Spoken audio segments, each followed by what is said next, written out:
दोस्तों, उस दिन की शुरुआत भी हर दिन की तरह हुई।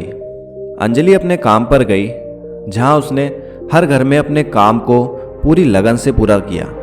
दोपहर को वह श्रीवास्तव जी के घर पहुंची। श्रीवास्तव जी का परिवार अमीर था और उनके घर में कई कीमती चीजें थीं।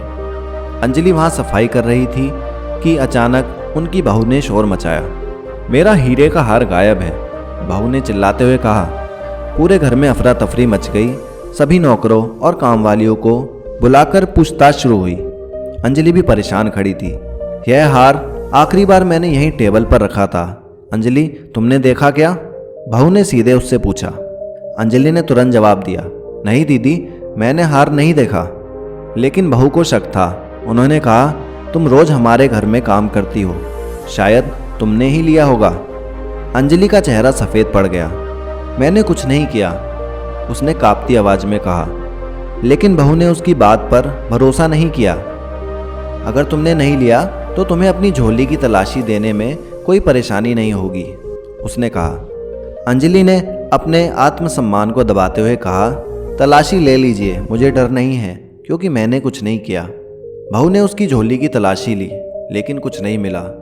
फिर भी घर के बाकी लोग उसकी ईमानदारी पर शक करने लगे। अगर यह हार नहीं मिला तो हम पुलिस बुलाएंगे, श्रीवास्तव जी ने कहा। अंजलि रो पड़ी। साहब, मैं गरीब जरूर हूँ लेकिन चोर नहीं। मेरे लिए मेरी इज्जत सबसे बड़ी है। मैंने ऐसा कुछ नहीं किया। तभी घर का छोटा लड़का रोहन दौड़ता हुआ आया और बोला, मम्मी, मैंने हार देखा था, वह तो सोफे के नीचे गिर गया था। सभी ने तुरंत सोफे के नीचे देखा और वाकई हार वहीं पड़ा हुआ था। बहू को अपनी गलती का एहसास हुआ। उन्होंने अंजलि से माफ़ी मांगी। अंजलि, मुझे माफ़ कर दो, मैंने बिना सोचे समझे तुम पर शक किया।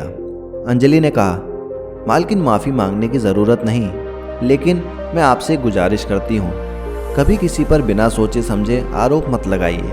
यह एक गरीब के लिए बहुत बड़ा अपमान होता है। इस घटना के बाद अंजलि का विश्वास पहले से ज़्यादा मजबूत हो गया। उसने खुद से वादा किया कि वह अपनी बेटी को इस समाज में अपने आत्मसम्मान के साथ जीना सिखाएगी। नेहा ने उस दिन अपनी माँ की ताकत और ईमानदारी को देखा और तय किया कि वह अपनी पढ़ाई में मेहनत करके अपनी माँ का सपना पूरा करेगी। शिक्षा और संदेश। यह कहानी हमें सिखाती है दोस्तों कि हमें किसी पर बिना साक्ष्य के आरोप नहीं लगाना चाहिए। ईमानदारी और सच्चाई हमेशा जीतती है और झूठ ज़्यादा देर तक छिपा नहीं रह सकता। दोस्तों, अगर आपको ये कहानी पसंद आई हो तो वीडियो को लाइक, शेयर और सब्सक्राइब जरूर कीजिएगा। तब तक के लिए मिलते हैं अगली वीडियो में।